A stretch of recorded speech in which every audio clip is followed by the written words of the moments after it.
let's continue our discussion regarding blood gases and pH measurement.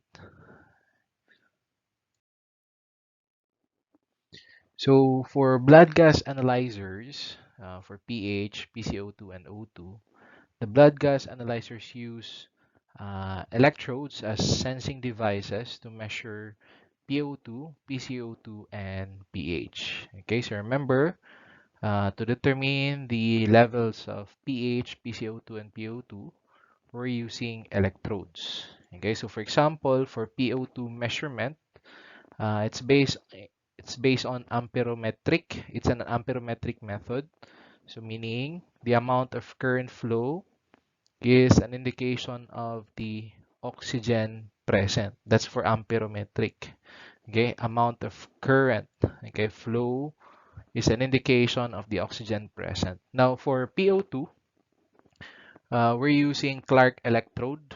Okay, so remember Clark electrode, that is for PO2 measurement. That's the electrode used in the measurement of PO2. Okay, now what are the possible sources of error in the measurement of PO2? So first is the buildup of protein material. Okay, so the electrode will be coated with proteins, and that can cause erroneous result. Okay, another thing is bacterial contamination. So for bacterial contamination, if there is bacterial contamination, it is expected that the level of PO2 is decrease, okay, or false decrease. Okay, it's because of consumption of oxygen, okay, by the bacteria present. Okay, so that's the second source of error, okay, in the measurement of PO2. Then last, you have incorrect calibration of the machine. Okay, so remember for PO2, the electrode, it's Clark electrode. Okay, now low PO2 levels may be seen with high white blood cell count. Okay, so if the patient has what do you call this, uh, leukemia, and after the collection of specimen, there's the delay. There, there is a delay in the processing of specimen. Then that delay in this, that delay in the processing of specimen might lead to false decrease in PO2. It's due to the influx, okay, of oxygen to your white blood cells, or the consumption of oxygen by white blood cells. Okay, so gina-consume, okay, ang oxygen sa white blood cells because there's increase or abnormal amounts of white blood cell in the specimen. Okay. Another way to measure PO2, it's the use of transcutaneous electrode. So this is for continuous monitoring. So you're going to place directly the electrode on the skin. Okay, that's for transcutaneous electrode. And measurement depends on oxygen diffusing from the capillary bed through the tissue to the electrode. Okay, and it's most commonly used with neonates and infants.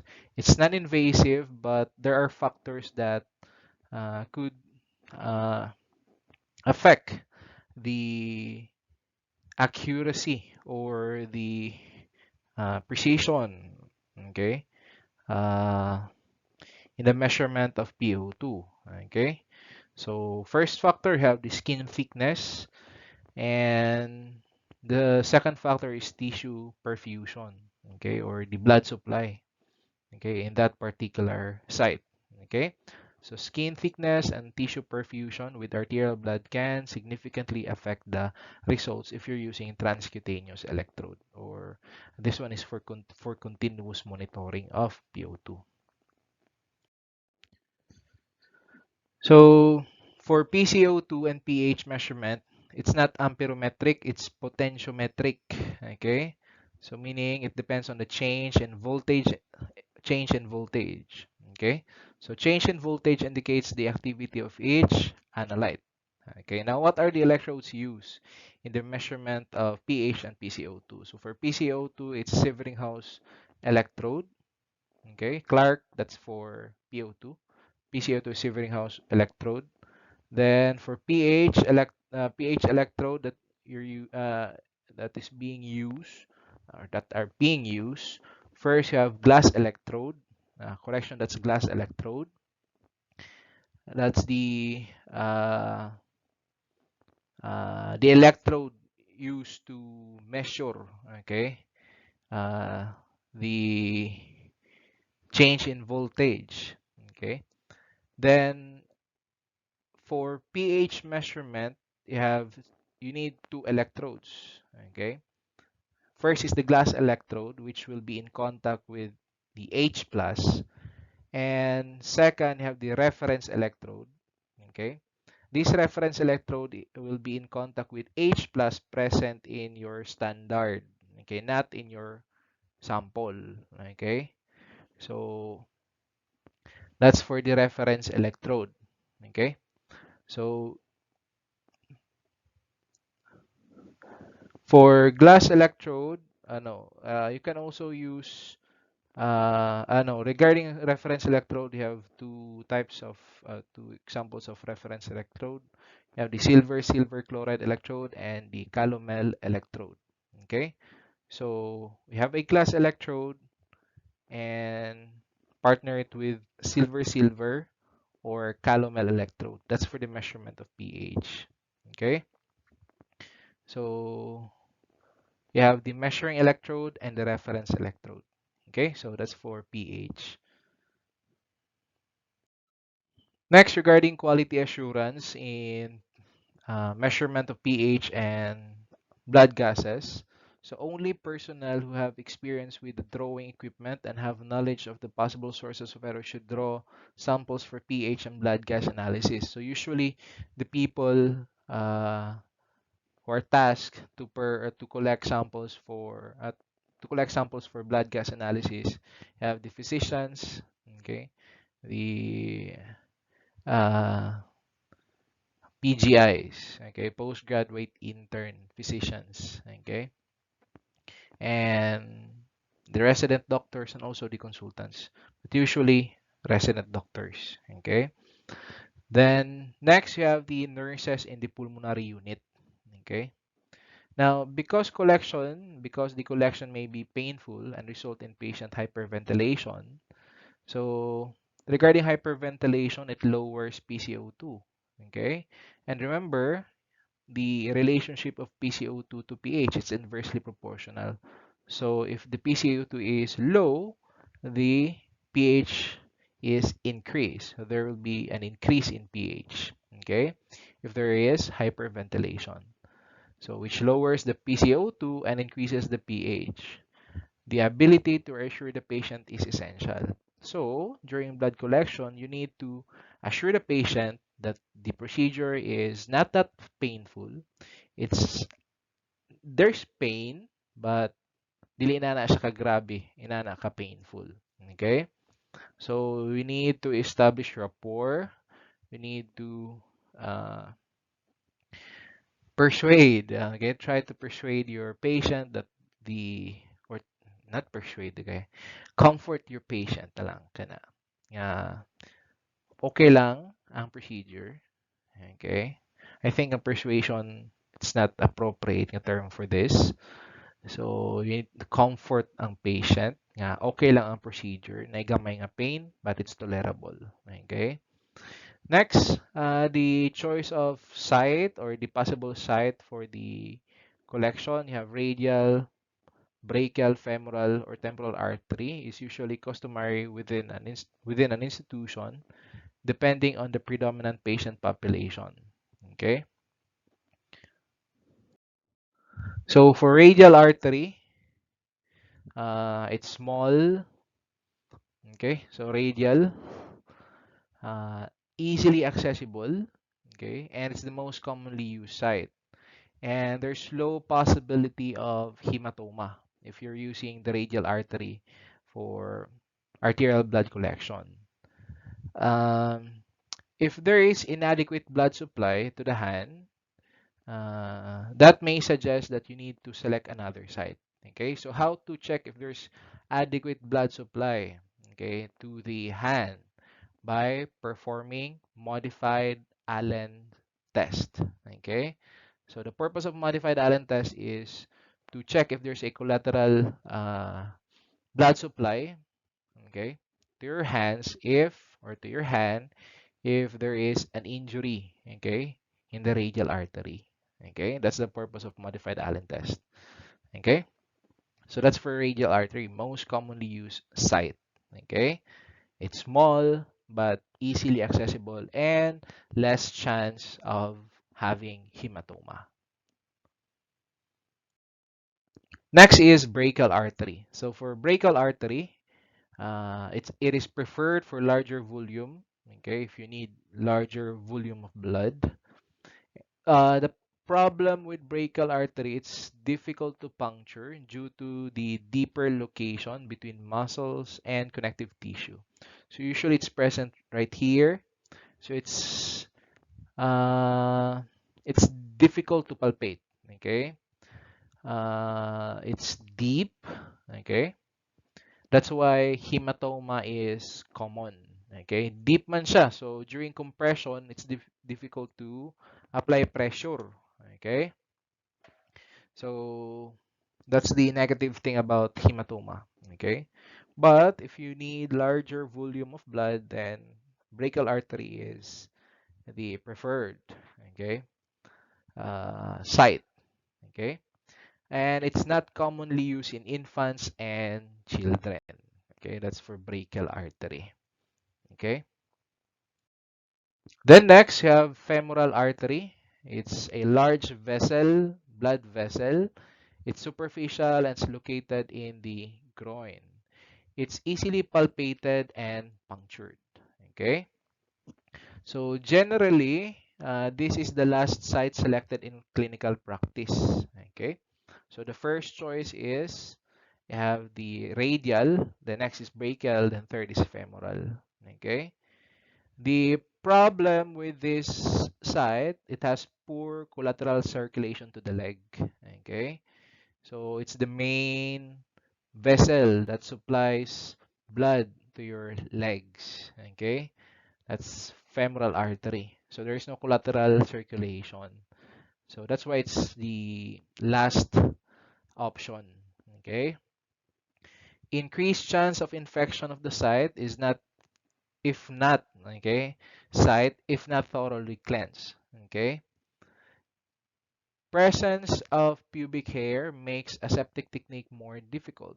Okay, in newborn infants, the hip joint and femoral vein and nerve lie so close to the artery that injury to these structures is a hazard, which may contraindicate this procedure.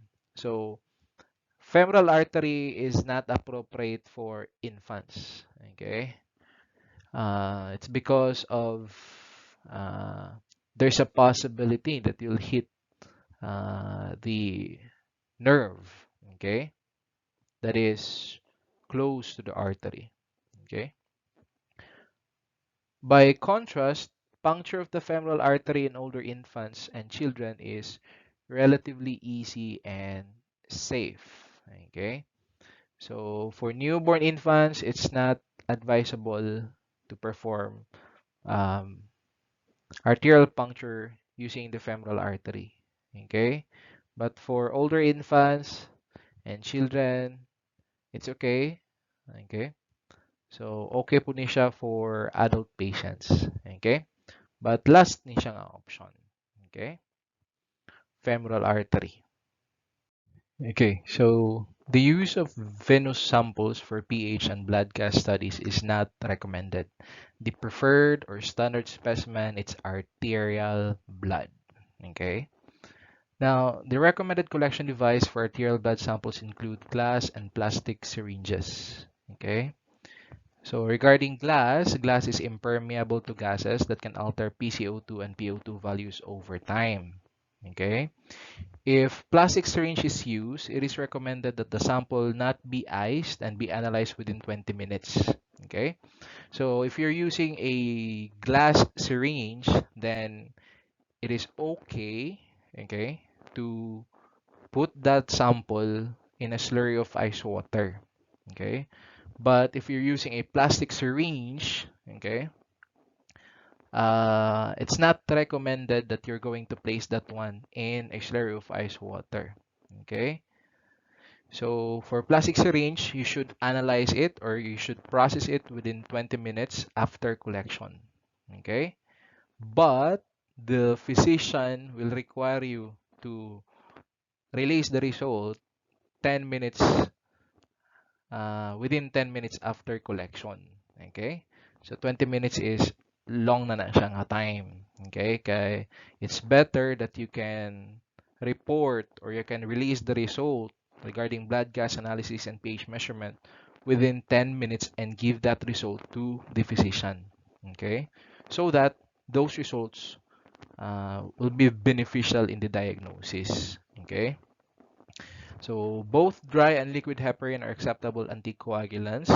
So regarding heparin, usually ang preferred good it's the lithium heparin. Okay, so for uh, for blood gas analysis. Okay, regarding liquid, okay, there's a uh, possibility that it can cause dilution to your sample or to your specimen. Okay. Now, slow filling of the syringe may be caused by a mismatch of the syringe with needle sizes. Okay, so it's better to use a bigger needle in the collection. Okay, to avoid air bubble formation if you're using a small needle and the possibility of hemolysis. Okay. Okay, so too small needle, it may produce bubbles or there will be bubble formation as well as hemolysis. So it's better to use a bigger needle or the appropriate needle for the collection to avoid these uh, uh, things to happen like bubble formation or hemolysis. Okay. And next is you need to maintain an anaerobic environment during collection. So maintenance of anaerobic environment is critical to correct results. Okay. Now the blood in the syringe must be mixed with the heparin anticoagulant to prevent clots from forming and being injected or aspirated into blood gas analyzers. So you should mix it properly. Okay. After collection, immediately after collection. Okay. So transport time of the sample should be minimal. Immersing the specimen in an ice water slurry prevents changes in PCO2, pH, and PO2 in glass syringe. But if you're using plastic, it's better not to use or not to put the specimen or immerse the specimen in a slurry of ice water, okay, or in cold temperature because uh, plastic syringe is permeable. Okay? So that's the reason why ang glass syringe okay lang nga i-place sa cold temperature. Okay? Or sa ice water. Okay? So for quality control of blood gas analysis, we need to purchase commercial liquid control materials and also to perform delta check. Okay? Now, for the control materials, you need to have three levels. Okay, you have the normal. Okay, you have acidosis and alkalosis. So one control material for acidosis, one control material with normal concentration, and one control material with uh, alkaline results or alkaline pH. Okay. So you need to run these control materials every 8 hours. Okay? So in one day you have 24 hours. In 24 hours or in one day you have 3 shifts. Okay? So first shift, for example, 6 to 2. Then next shift you have 2 to 8. Then you have at 2 to 10. Okay? Then 10 to 6. So at 6 a.m., you need to run these 3 quality control if you're assigned in the first shift or morning shift. Then the medtech assign the afternoon shift must also run these quality control materials at 2 p.m. And for the NUC, okay, nocturnal shift or night shift, okay, so the medtech assigned night shift should also run these quality control materials, these three quality control materials at 10 p.m. Okay, so you need to run these quality control materials 3 times, okay, per day. Okay, so to have accurate results. Okay, so that's the quality control for blood gas analysis and pH measurement. Okay, so remember 3 levels. Okay. Okay, next is specimen considerations. So on standing pH and PO2, if there's prolonged standing, if there's a delay in the processing of specimen for blood gas and pH measurement, the effect of that prolonged standing or delay is decrease in pH, okay, and decrease in PO2. It's because of the consumption of O2, and since there's metabolism, the product of metabolism, one of the products of metabolism is acid. Okay, that's why there is a decrease in pH. Then there's also increase in PCO2. Okay, because the cell use O2 and ang product ana or ang silbi exchange na ana or ang silbi pag humano gamit sa O2, ang sunod nga ma-produce you have PCO2. Okay? So you have increase in PCO2. That's the reason why there's increase in PCO2. So blood samples should be chilled to prevent oxygen consumption by the RBC and release of acidic metabolites, thereby altering the pH. Okay? So the reason why you need to place the sample in cold temperature, it is to prevent oxygen consumption. Okay? And the production of acidic metabolites. Next, glycolysis, if there's a delay in the processing of specimen, glycolysis, di siya mo stop. Okay? Glycolysis meaning there's a breakdown of glucose. And that breakdown of glucose will result to a decrease in blood pH because there's metabolism. So since there's metabolism, you have the production of acidic metabolites. Okay? Next, excess heparin causes downward shifting of blood pH. Okay? Makakause siya decrease in blood pH if there's excess heparin in your syringe. And it's the most common pre-analytical error. Okay? Next, lower temperatures cause increased oxygen solubility in blood and a left shift in the oxyhemoglobin curve resulting in more oxygen combining with hemoglobin. Okay? Next, factors affecting blood gases and pH measurement. So first is temperature. This is the most important factor. Okay? So for each degree of fever in a patient, so for example, 38 degree, okay, diba? The normal is 38 degrees, that's fever na siya. 37 is normal one. So for example, 38, then meaning the PO2 is expected to decrease by 7%. The PCO2 will increase by 3%. Okay? That's the effect of temperature. Why? It's because of increased metabolism. Increased temperature, increased rate of metabolism. Okay? Next, the presence of elevated plasma protein. Okay? Elevated plasma protein concentration. That elevated plasma protein concentration can cause build up. Okay? Or build up siya sa surface of the membrane of the electrode used in the measurement of oxygen. Okay? So if there's a build up of protein on the surface of the electrode, then that measurement or that instrument will give you erroneous result. Okay? Next, bacterial contamination within the measuring chamber, if present, will oxygen and cause low value of PO2. So remember, if there's bacterial contamination within the measuring chamber or within your machine, it can cause problem to your PO2. It can cause decrease in your PO2 level.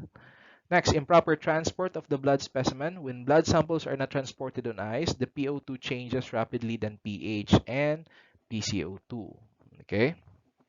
Samples should be kept at room temperature and analyzed immediately after blood collection.